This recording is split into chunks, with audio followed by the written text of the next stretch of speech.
کیا فرماتے ہیں علماء دین و مفتیان شرعی متین اس مسئلے کے بارے میں کہ میں اپنے بینک اکاؤنٹ کی ایپلیکیشن سے لوگوں کے آن لائن پانی، بجلی، گیس وغیرہ کے بل ادا کرتا ہوں اور ان کے پیسے اکاؤنٹس میں ٹرانسفر کرتا ہوں۔ اس کام کے عوض 1000 روپے پر 20 روپے سروس چارجز کے طور پر لیتا ہوں، تو کیا یہ کام جائز ہے؟ بسم اللہ الرحمن الرحیم۔ الجواب بعون الملک الوہاب، اللہم ہدایت الحق و گیس، بجلی وغیرہ کے بلز جمع کرنے اور پیسے ٹرانسفر کرنے کے عوض طے شدہ سروس چارجز مثلا 1000 کی ٹرانزیکشن پر 20 روپے لینا جائز ہے، کیونکہ ایسی منفعت مقصودہ پر اجرت لینا جائز ہوتا ہے جس کا حصول اجرت کے ذریعے لوگوں میں رائج ہو، اور بلز جمع کرنا، پیسے ٹرانسفر کرنا منفعت مقصودہ ہے، اور اس کام کے عوض اجرت کا لین دین لوگوں میں رائج بھی ہے، جیسا کہ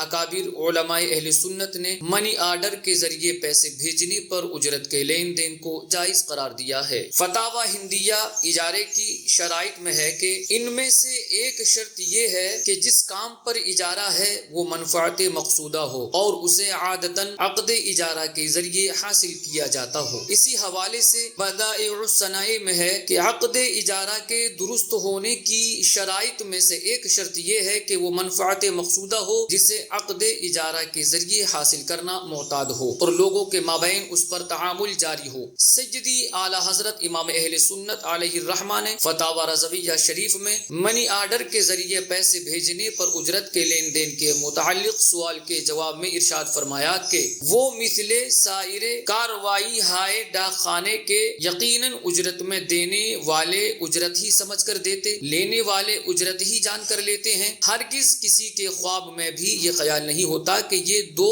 سود کے ہیں جو الٹا مدیون دائن سے لیتا ہے۔ ڈاک خانے کی اصل وضع ہی اس قسم کی اجارات کے لیے ہے، تو یہاں عقد اجارہ کا تحقق اور ان داموں کا اجرت ہونا اصلاً محل تردد نہیں۔ اگر کہیے کاہے کی اجرت؟ ہاں، مرسل الیہ کے گھر تک جانے اور اسے روپیہ دینے اور وہاں سے واپس آنے اور اس سے رسید لانے کی، کیا یہ منفعت مقصودہ مباح نہیں جس پر شرعاً اراد و عقد اجارہ کی اجازت ہو؟ اور جب ہے، بے شک ہے، تو عجب عجب ہزار عجب کہ عاقدین ایک منفعت مقصودہ جائزہ پر قصد اجارہ کریں، عوض منفعت جو کچھ دیں اور اسے اجرت ہی کہیں، اجرت ہی سمجھیں، اور خواہی نہ خواہی ان کے قصد جائز کو باطل کر کے اس اجرت کو معاوضہ قرض و ربا قرار دیں۔ واللہ اعلم، تبارک و تعالی ورسولہ اعلم، صلی اللہ علیہ وسلم۔